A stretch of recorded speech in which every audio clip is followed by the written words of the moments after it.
जो अब आगे वर्णन करते हैं। यही सुख नंद यशोदा ने पाया।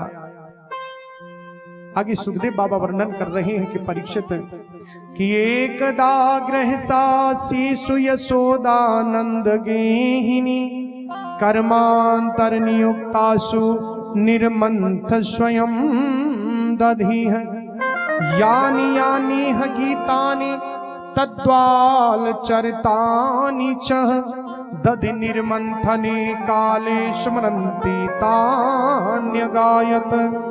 कि एक दिन मैया यशोदा सुबह सुबह दही मंथन कर रही। देखिए भक्ति तीन प्रकार से होती है, मनसा, वाचा और कर्म। मन से, वाणी से और क्रिया से। यहां मैया ने तीनों प्रकार की भक्ति को लाला की सेवा में लगा दिया।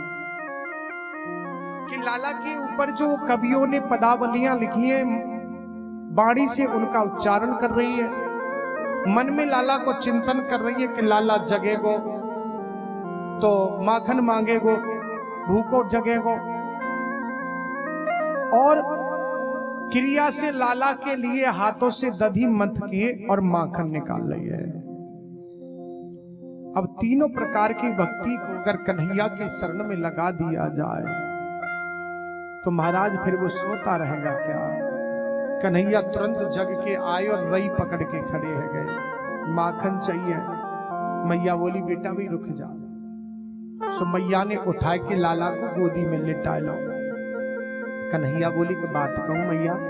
बोली के कि सांची सांची बोली कि बोल तो सही कि आज मोकू जी बता दे कि तोकू दूध प्यारो लगे या पूत प्यारो लगे। मैया बोली बेटा जीव कछु पूछवे की बात हुए, पूत तो दूध से कई गुना ज्यादा बढ़िया लगे और कई गुना ज्यादा प्यारा हुए। तेरे सामने दूध का चीज है। बोली अच्छी। तो सामने चूल्हे पे दूध रखे, हड़िया में दूध ओट रहे, गागर होती है ना मटकी, मटकी में दूध ओट रहे, आराम से धरो धरो। कन्हैया ने आदेश दिया अग्निदेव को कि थोड़ा सा बढ़ो।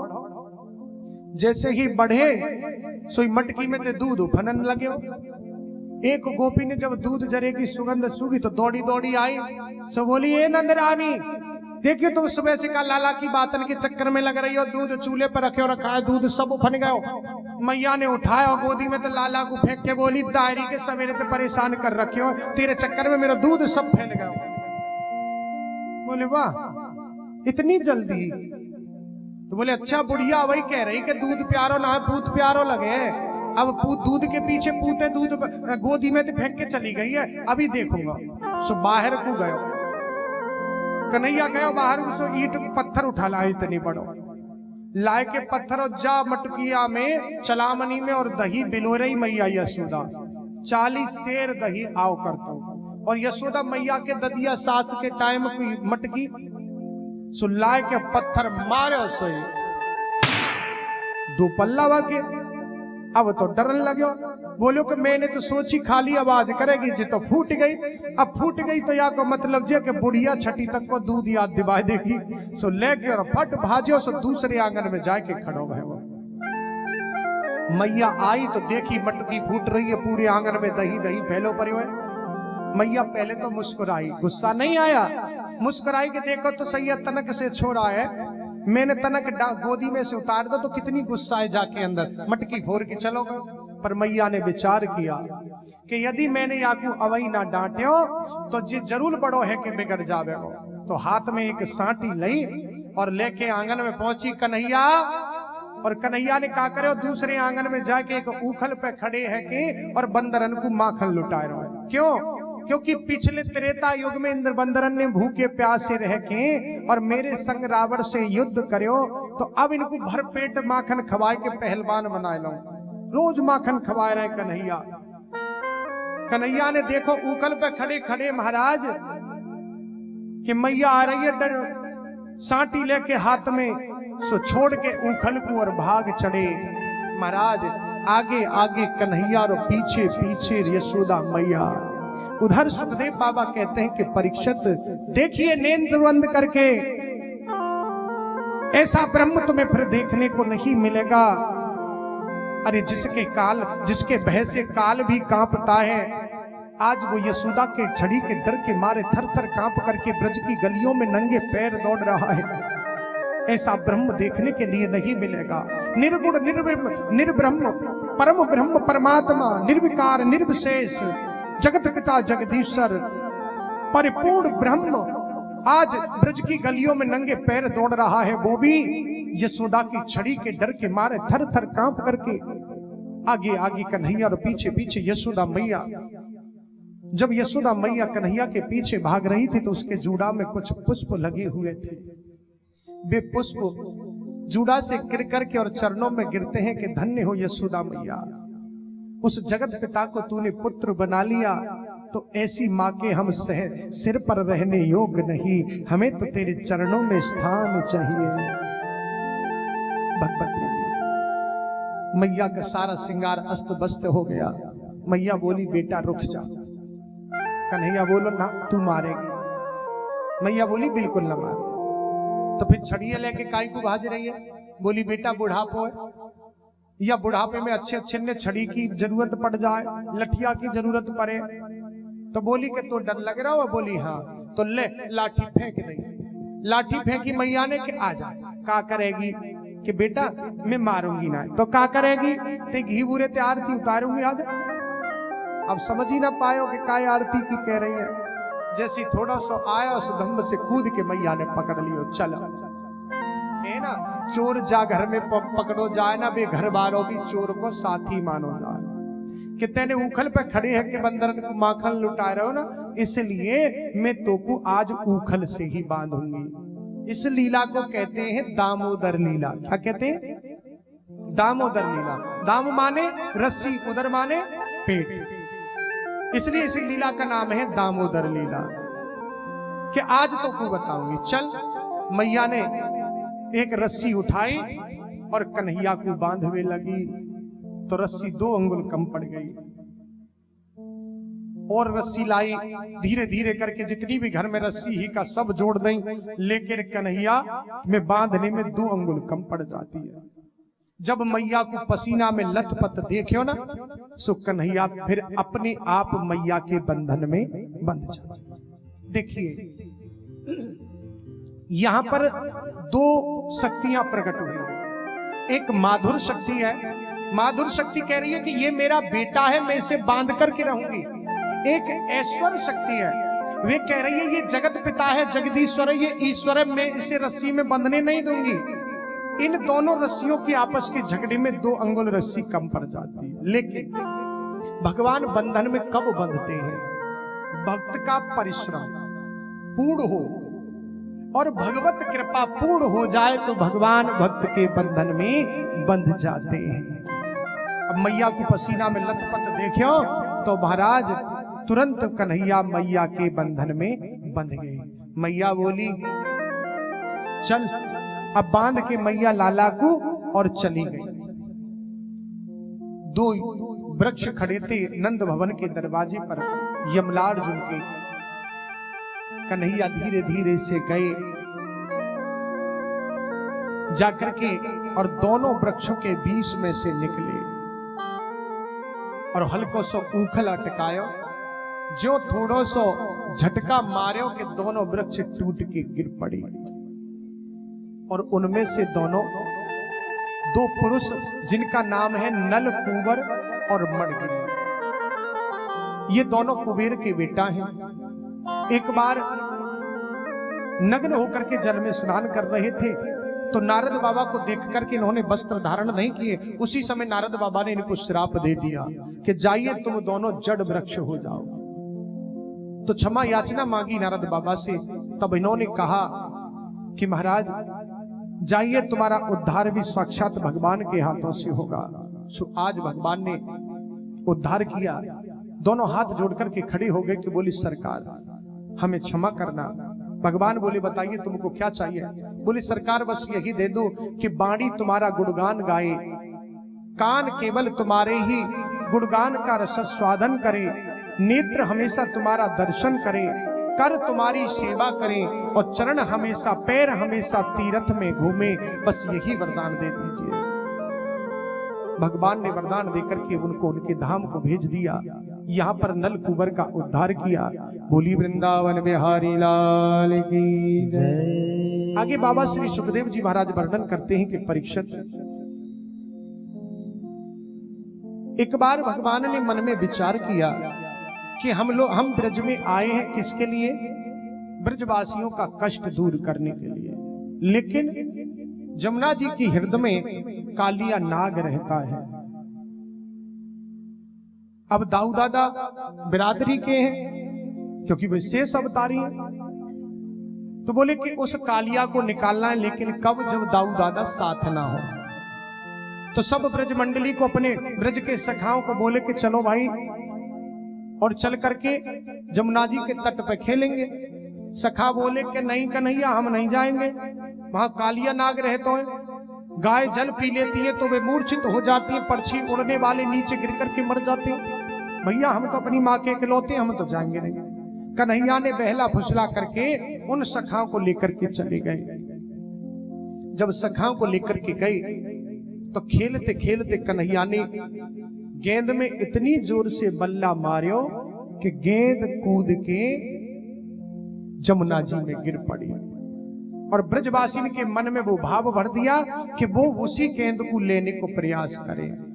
श्री दामा की गेंद, वृषभान को राजा को बेटा, राधा रानी को भैया, बेलो कन्हैया गेंद ला के दे, और तेरे इतनी जोर से बल्ला क्यों मारे हो? भैया धोखे में लग गए, जा गेंद के बदले तू 10 गेंद ले लीजो। बोले कि यही गेंद चाहिए, अभी चाहिए लेके आ। भैया जबरदस्ती मत करो, या कि 20 गेंद ले लीजो, यही गेंद चाहिए। अब सब ब्रज सखा जितने भी है सब श्री दामा को साथ देने लगे। कन्हैया बोला देखो मुझसे ज्यादा जबरदस्ती करी ना तो अभी काली दह में कूद जाऊंगा। सखा बोले हमें पता तू कितना बढ़िया है, कूद जाएगा तू काली दह में। तो बोले मैं जा रहा हूं, हाँ देख लीजिए। कन्हैया ने छलांग मारी और कदम की डाली पे जाके खड़े हो गए। अब ब्रज सखा घबराएंगे कि अब कूदेगा। भगवत प्रेमियों, कदम से छलांग मारी और कन्हैया काली देह में कूद पड़ो। लेकिन कहते ना कि जब यदि संतान पर कोई कष्ट हो तो माँ कितनी भी दूर हो लेकिन माँ को पता चल जाता है। कन्हैया कूदे काली देह में और उधर माँ की यशोदा के दिल में एकदम धक से हुई, सो दौड़ चली। ब्रज ग्वाल वालों से पूछने लगी भैया तुमने कन्हैया को देखियो का? कहीं कहीं कन्हैया को देखियो है का? सखा बोली मैया हमने तो नहीं देखो। उधर सामने से दाऊ दादा आ जाते हैं। जब दाऊ दादा को आते अकेला देखा तो और ज्यादा घबरा गई यशोदा मैया। यशोदा मैया बोली बलराम आज कन्हैया को देखियो है क्या? दाऊ दादा बोले मैया आज सुबह से ही नहीं है, वो हमसे बताए कि जरूर गए हुआ कि वो जमुना जी के तट पर खेलवे के ताई जा रहे हुए। जब ये बात कही यशोदा मैया से दाऊ दादा ने एकदम चिक्कार पड़ी। ये बातें कर ही रहे थे, उधर से एक सखा दौड़ो दौड़ो आयो और बोलो मैया मैया आज अपनो कन्हैया ना काली देह में कूद पड़ो। जब काली देह को नाम सुनो ना तो जिसके कान में जैसे आवाज पड़ जाती है वो जैसा बैठा रहता है वैसे ही दौड़ करके और जमुना जी के तट पर पहुंच जाते हैं। अब सभी ब्रजवासी दौड़ दौड़ करके कूदने के लिए प्रयास करते हैं, लेकिन दाऊ दादा सबको रोकते रोकते परेशान। एक बार दाऊ दादा आवेश में आ गए। दाऊ दादा बोले मैया तू क्या समझती है कन्हैया को? है सब लोग तुम कूदे जा रहे हो, क्या समझ रहे हैं कन्हैया को? तू नहीं जानती है कन्हैया को? अरे ये 100 फन वाला कालिया नाग उसका क्या बिगाड़ सकता है? मेरा कन्हैया तो 1000 फन के शेष 1000 फन वाले शेष सैया पर शयन करता है। ये 100 फन वाला कालिया नाग उसका कुछ बिगाड़ेगा क्या? जैसे तैसे करके सबको समझाया, जमुना जी में कूदने से रोका तो लेकिन सभी ब्रजवासी मूर्छित होकर के गिर पड़े। भगवत प्रेमियों, उधर कन्हैया जब काली देह में पहुंचे तो कालिया नाग की पत्नियों ने देखा छोटा सा बच्चा आया है। जैसे ही कन्हैया के मुख कमल को देखा एकदम मोहित हो गई और मोहित होकर के कहने लगी लाला तुम कैसे आए? किसी ने तुमको बहका दिया है क्या? लाला तुम चले जाओ, अभी हमारे पति देव सो रहे हैं और यदि पति देव जाग गए ना तो तुम्हारे प्राण ले लेंगे। तो कन्हैया इतनी जोर से बोला, सुनो री नाग पत्नियों, मैं डरने के ताई और वापस होने के ताई नहीं आयो, मैं तो तुम्हारे कालिया से ही मिलने के ताई आयो, बुलाई के लाओ।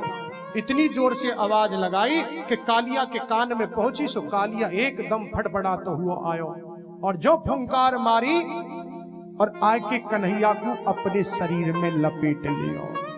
कहते ना नाग पास बड़ा प्रबल होता है। जैसे ही कन्हैया को शरीर में लपेटो, यहां इसलिए उसको सर्प का दूसरा नाम है एक भोगी। क्या नाम है? भोगी नाम कहा जाता है। उसने ऐसा लपेटा मारे कि कन्हैया को शरीर में लपेट के और भसा लियो। कन्हैया ने धीरे धीरे करके शरीर फुलायो और जैसे ही उसके बंधनों में शैथिल्यता आई वैसे ही कन्हैया ने छलांग मारी और छलांग मार के कन्हैया कालिया के सर पे खड़े हो गए, फन पे जाकर के तांडव नृत्य करने लगे। इसलिए कहते क्या कहते मालूम है भाई, बड़े बड़े रस्सियों पे तो नटों को नाचते हुए देखा है? बांस बांध करके नट नाचते हुए देखे हैं, लेकिन ऐसा कोई नट है जो कोई सर्प के फन पे नाचता हो? इसलिए मेरे कन्हैया को कहा जाता है नटवर।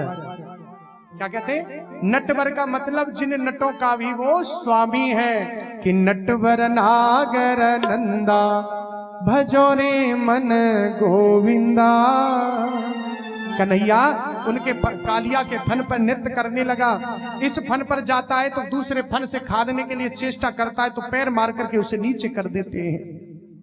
अब नाग पत्नियां समझ गईं कि ये कोई साधारण बालक नहीं है। स्तुतियां गाने लगी, बोली सरकार क्षमा कर दीजिए, बड़ा परम सौभाग्य है हमारे पति देव का। क्या मिला उस महाराज बलि को? अरे 3 लोगों का राज्य तुम्हें देकर के ना सरकार, तब उन्होंने एक चरण तुमने उनके मस्तक पर रखा, लेकिन परम सौभाग्य तो हमारे पति का है। ना यज्ञ करना पड़ा, ना यज्ञ करना पड़ा, ना तप करना पड़ा, ना दान करना पड़ा, और एक चरण तो क्या सरकार आपने दोनों चरण उठा करके मेरे पति के मस्तक पर रख दिए। भगवान समझ गए। बोले नागपत्नियों क्या चाहती हो? बोले कि सरकार आपके चरणों की रज चाहती है। और देखिए हम भी कहते कि ये पापी हैं, दुराचारी हैं, इनको मार दीजिए, कोई आपत्ति नहीं है, लेकिन सरकार ये हमारी मांग का भी सिंदूर है। हमें तो केवल आपका आशीर्वाद और आपके चरण की रज चाहिए, क्योंकि आपके क्रोध में भी अनुग्रह है। भगवत प्रेमियों, कन्हैया ने ऊपर से फलांग मारी तो छलांग मार करके नीचे गिरे। आए जैसी कूदे तो वैसे ही कालिया ने दोबारा से फुंकार मारी। सो कन्हैया बोले, हे नागपत्नियों समझा दीजिए उसे। नागपत्नी बोली, जल्दी नीचे को गर्दन झुकाओ और प्रणाम करो, और कहूं दोबारा ठुमका मारना प्रारंभ कर दियो ना तो अब के प्राण लेके ही छोड़ेंगे। ना तीर की जरूरत ना तलवार की जरूरत, ठुमका मारेंगे और प्राण निकाल लेंगे तुम्हारे। कालिया बोलो, मैं कोई दोषी थोड़ा ही हूं तो इनके सामने मस्तक झुकाऊंगा? बोले क्यों? कन्हैया बोले, क्यों रे, तू अपराधी नहीं है तो कौन है? बोले तो सरकार इस समय आप न्यायाधीश हो और मैं अपराधी हूं। जब कोर्ट में फैसला जाता है तो अपराधी को भी बोलने का मौका दिया जाता है। फैसला आप करेंगे। आप ये बताइए कि इस सृष्टि को बनाने वाला कौन है? कन्हैया बोले, हम। कि इस सृष्टि में सर्पों को किसने पैदा किया? बोले हमने। इस सृष्टि में सर्पों के मुख में विष किसने भरा? बोले हमने। कि सरकार अगर विष की जगह तुम 2 बूंद अमृत डाल देते। अरे हम लोग भी तरसते हैं कि हम भी घर घर में पाले जाते, लोग हमें प्यार करते, दुलार करते, लेकिन महाराज प्यार दुलार की बात तो छोड़ दीजिए, है तुमने विष मुंह में ऐसा भर दिया कि जब किसी की नजर पड़ जाती है ना तो सबसे पहले मारने से पहले ही मुंह को कुचलता है। महाराज किया तुमने, भुगतना हमको पड़ रहा है। इसलिए सरकार मैं दोषी कैसे हुआ? अरे तन मन धन सुख संपत्ति सब कुछ है तेरा, और तेरा तुझको अर्पण कन्हैया क्या लागे मेरा। आपने मुझको दिया, मैंने आपको दे दिया, तो मैं दोषी क्यों हूं? बोले कि ऐसी बात है, जब हमने तुमको ये दिया और बनाया तो तुम्हारे लिए एक स्थान भी तो दिया। रमणक द्वीप में तुम्हें रहना चाहिए, तुम्हारे लिए एक विशेष द्वीप का निर्माण किया। तो बोले सरकार वहां भी आपका वाहन जो है ना गरुड़, वो रुकने नहीं देता है। बोले क्यों? जब वो वहां नहीं रुकने देता तो तुझे ब्रज के अलावा कोई और जगह नहीं मिली? बोले सरकार हाँ, यहाँ साप बस आवत नाही, कि सौवरी मुनि का गरुड़ को श्राप है कि उसके कारण वे यहां आकर के मुझे कोई भी अहित नहीं कर सकते। तो बोले पो जाइए, मैंने तेरे अब देख कालिया, तू मेरा अब पक्का चेला बन गया, तेरे मस्तक पर चंदन लगा दिया, कंठी बांध दी, तेरे मंत्र फूंक दिया है, तू अब जा। गरुड़ तो क्या ब्रह्मा की भी हिम्मत नहीं है जो तेरी तरफ नजर उठा करके देख ले। बोली वृंदावन बिहारी लाल की। तो कालिया बोला सरकार एक मौका और दे दीजिए कि आप विराजिए मेरे मस्तक पर और मैं आपको जल से बाहर छोड़ देता हूं। भगवत प्रेमियों,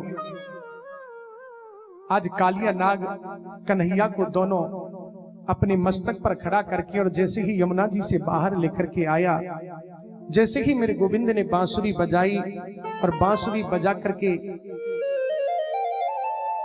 सो ही ब्रजवासियों के कान में आवाज पड़ी, सबकी मूर्छा छूट गई, सभी खड़े हो गए। मैया यशोदा ने देखा कि कालिया के सर पे खड़े हैं कन्हैया, जोर से बोली लाला जल्दी नीचे उतरिया, ये कालिया तो को खा जावेगो। कन्हैया बोले मैया अब जी मोकू नहीं खावेगो। बोले क्यों? कि जी मेरे पक्को चेला बन गयो, अब कंठी बांधी है, मंत्र फूक्यो, माथे पे चंदन लगायो है, अब जी काऊ ब्रजवासी को अहित नहीं करेगो। उसी क्षण भगवत प्रेमियों, आज भगवान ने कालिया का भी उद्धार किया। कालिया वहां से निकल करके अपने परिवार को लेकर के रमणक द्वीप में चला गया और सभी ब्रजवासियों को लेकर के कन्हैया गोकुल में नंद गांव में पहुंचे। बोल वृंदावन बिहारी लाल की जय।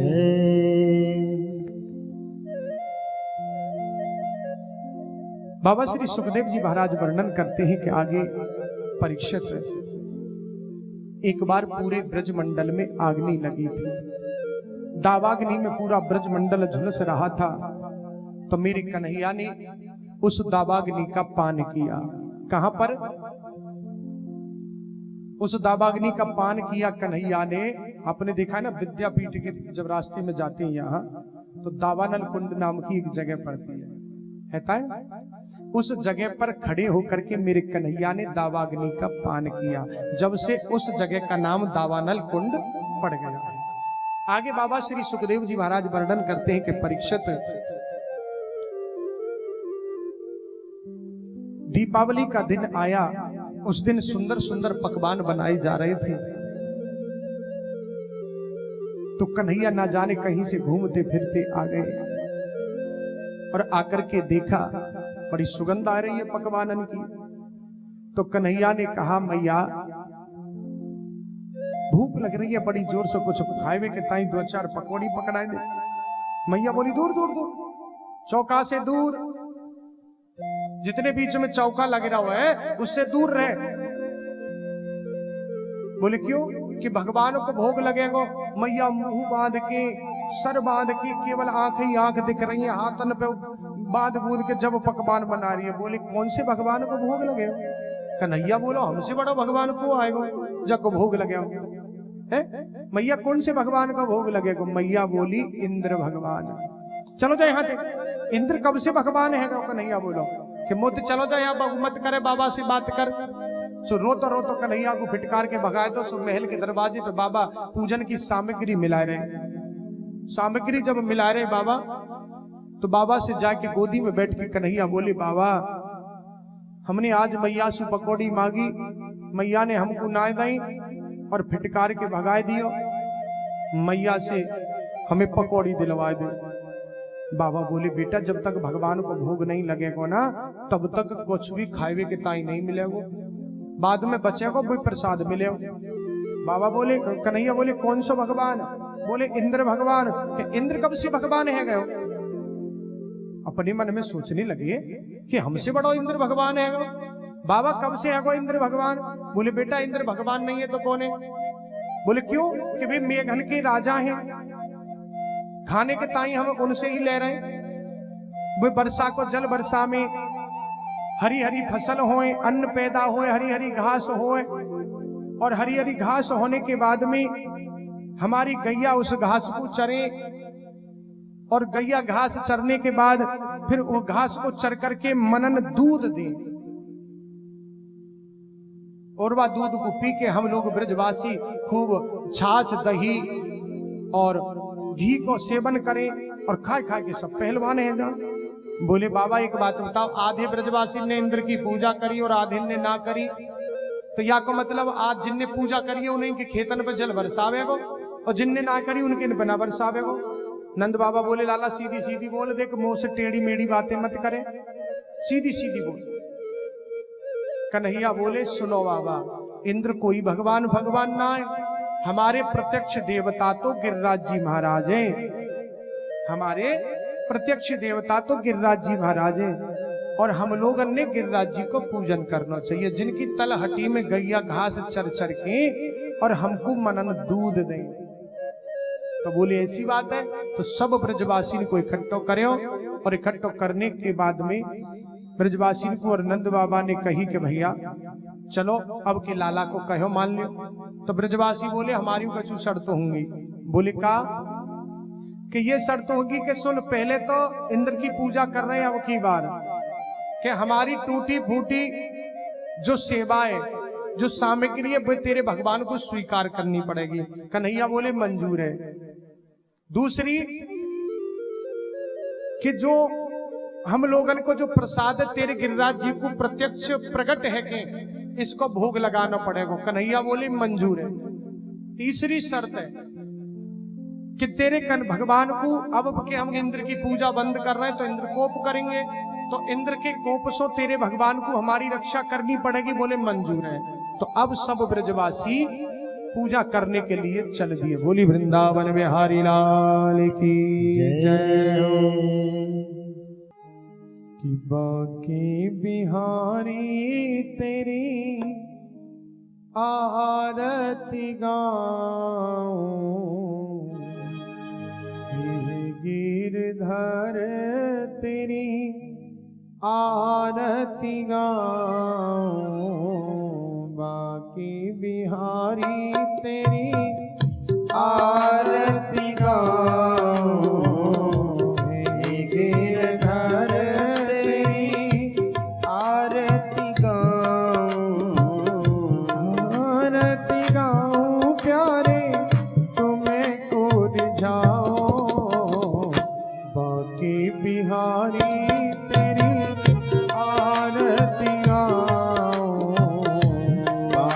बिहारी तेरी आरती गाऊं, मोर मुकुट तेरे शीश पे सोहे, मोर मुकुट तेरे शीश पे सोहे, प्यारी बंसी कान्हा मेरो मन मोहे, प्यारी बंसी कान्हा मेरो मन मोहे, ओ देखी छवि पे मैं बलिहारी जाऊं, रास बिहारी तेरी आरती गाऊं, हे गिरधर तेरी आरती गाऊं, हो चरणों से निकली है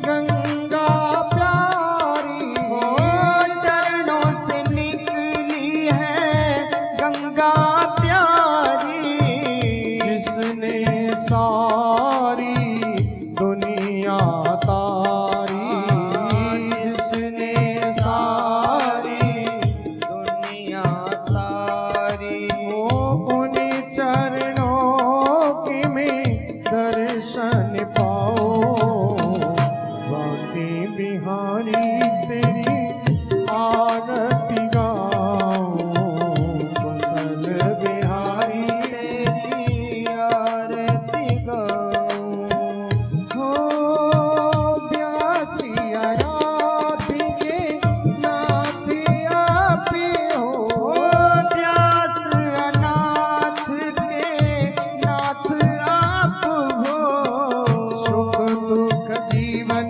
प्यारे साथ आप हो, सुख दुख जीवन प्यारे साथ आप हो, हरि चरणों कुशल बिहारी तेरी आरती गाओ, बाके बिहारी तेरी आरती गाऊं। हो श्री हरिदास के प्यारे तुम हो, श्री हरिदास के प्यारे तुम हो, मेरे मोहन जीवन धन हो, मेरे मोहन जीवन धन हो। युगल छवि पे मैं बलिहारी जाऊं, बाकी बिहारी तेरी आरती गाऊं, कुशल बिहारी तेरी आरती गाऊं।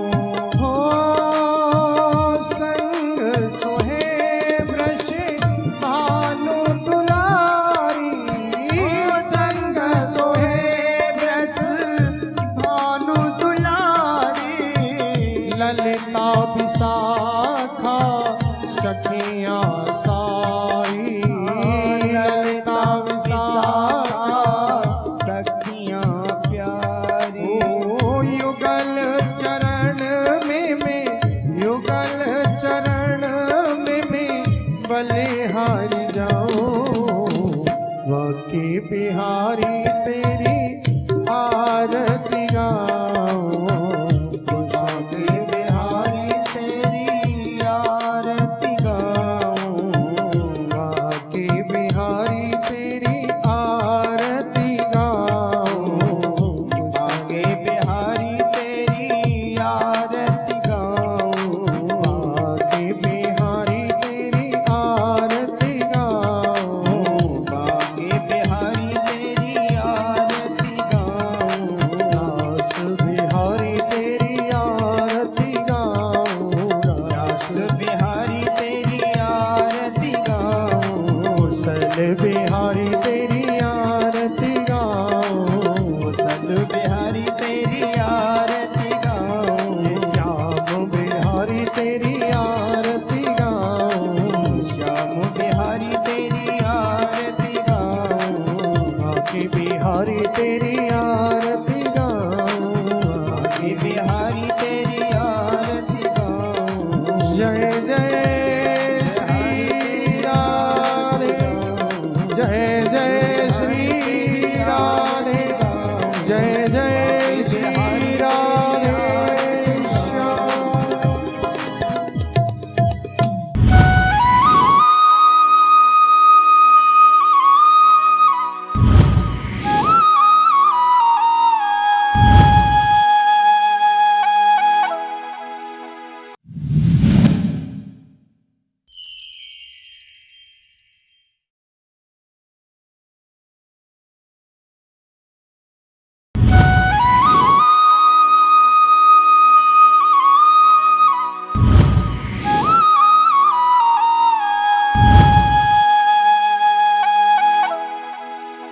ये सुख करनी ये दुख हरणी, ये सुख करनी ये दुख हरणी, श्री मधुसूदन की आरती।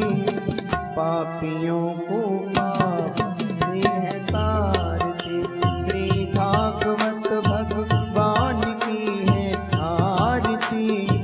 पापियों को पाप से है तारती, ये मधुर बोल मधुपंथ खोल, सन्मार्ग बताने वाला, बिगड़ी को बनाने वाला। ये मधुर बोल मधुपंथ खोल, सन्मार्ग बताने वाला, बिगड़ी को बनाने वाला। श्री राम यही घनश्याम यही, श्री राम यही घनश्याम यही, ये प्रभु महिमा की आरती।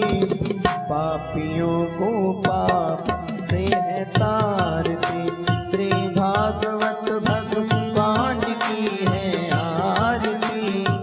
पापियों को पाप से है तारती, पापियों को पाप से है तारती।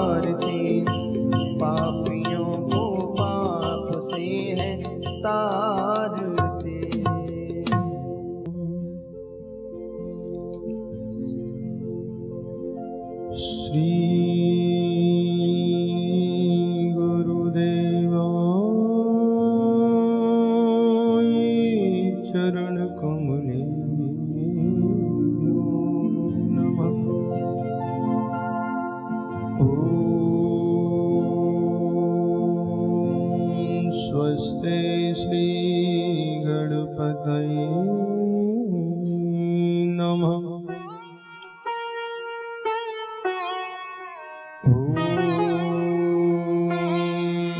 स्वस्ति श्री सरस्वती नमः। ॐ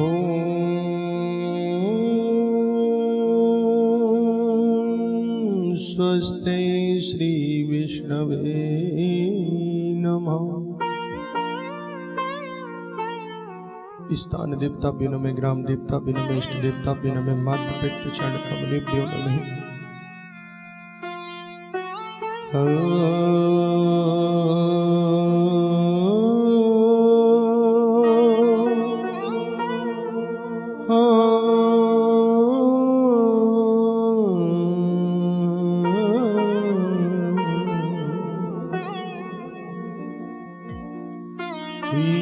यस्य प्रसादात् भगवत् प्रसादो,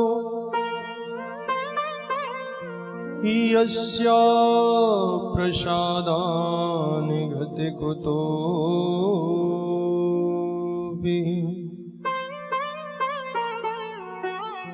ध्यायन् सुवंशास्त्र त्रिसन्ध्यम् वन्दे गुरु श्रीचरणारविन्दम्। श्रीकृष्णमित्रं गुरुभक्तदासं निकुञ्जवृन्दावनधामवासम् महाकविकाव्यरसस्य रसं वन्दे गुरु श्रीलाहिलीदासम्।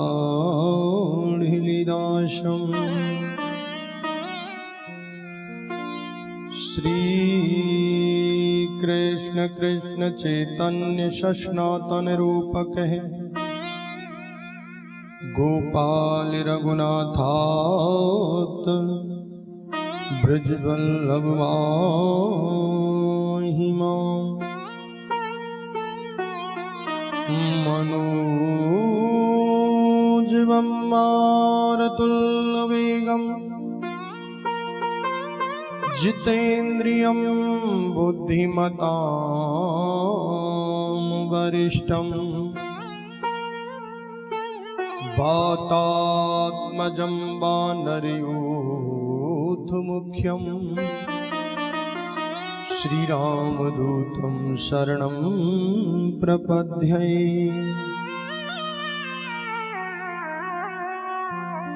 योऽन्तः प्रवस्य मम वाचिमिमां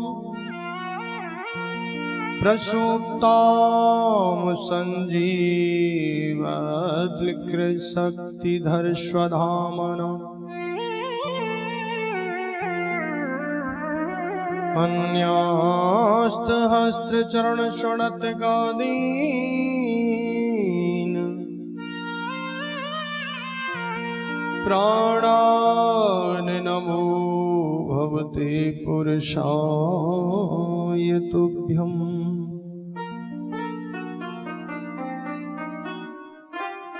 यं प्रव्रजन्तमनुपेतमपेतकृत्यम् द्वपायनो विरहकातया जुहाव।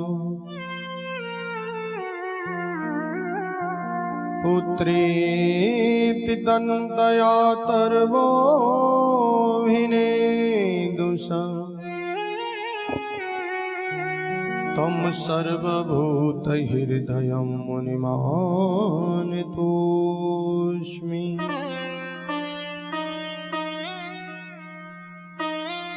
कृष्णाय वासुदेवाय हरये परमात्मने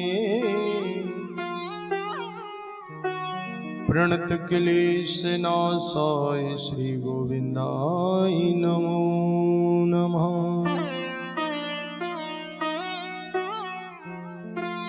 सखायो रामकृष्णो मे जयति शं निरन्तरम् जयन्ती मध्वगौरांग नित्यानन्दा जगद्गीता।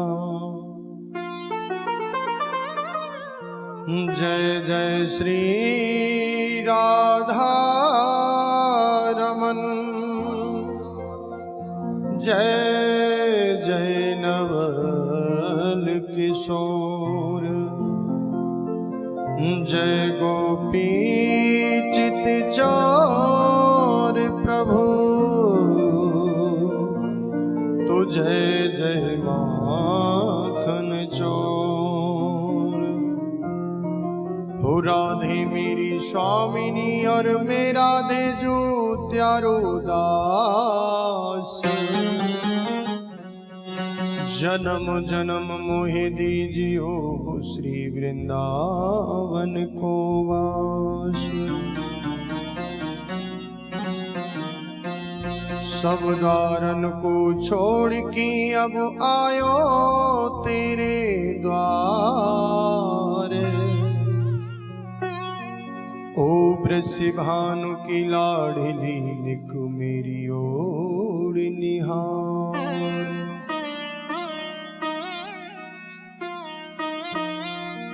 भक्त भक्ति भगवंत गुरु चतुर नाम बपुई को, इनके पद वंदन किए तो ना सही विघ्न अनेक। आइए 2 मिनट हर कीर्तन बोलेंगे सभी अपनी मनवाणी को पवित्र करने के लिए।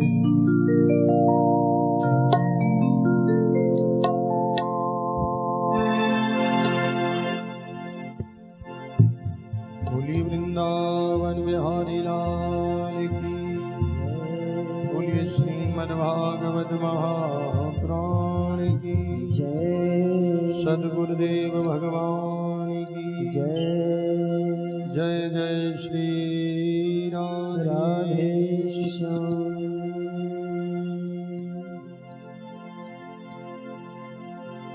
जय जय श्यामा,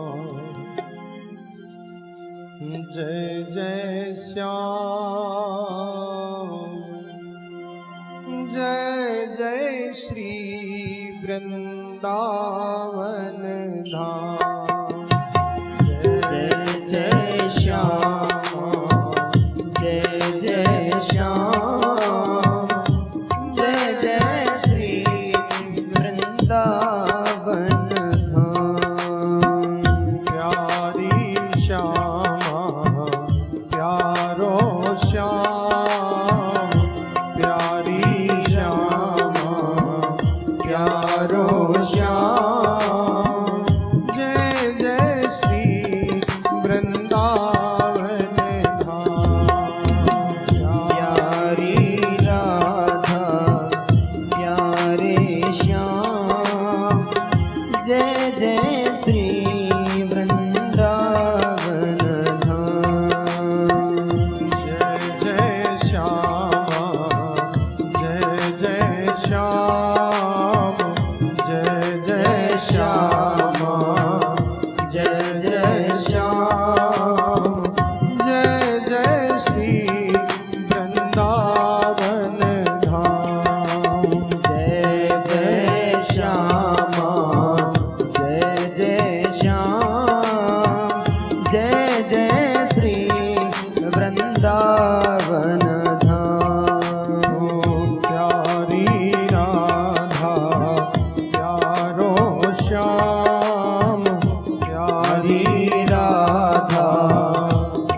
नंद नंदन यशोदा नंदन श्री बालकृष्ण लाल की वांगमयी प्रतिमूर्ति समस्त संत समाज की सानिध्य में, समस्त भक्त समाज की सानिध्य में आज हम सभी भक्त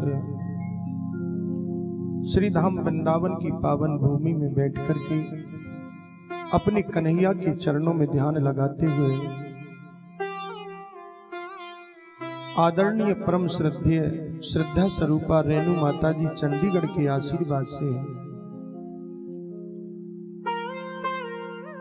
वृंदावन की अपने ठाकुर की क्रीड़ा स्थली वृंदावन धाम में पुरुषोत्तम मास के पावन सुअवसर पर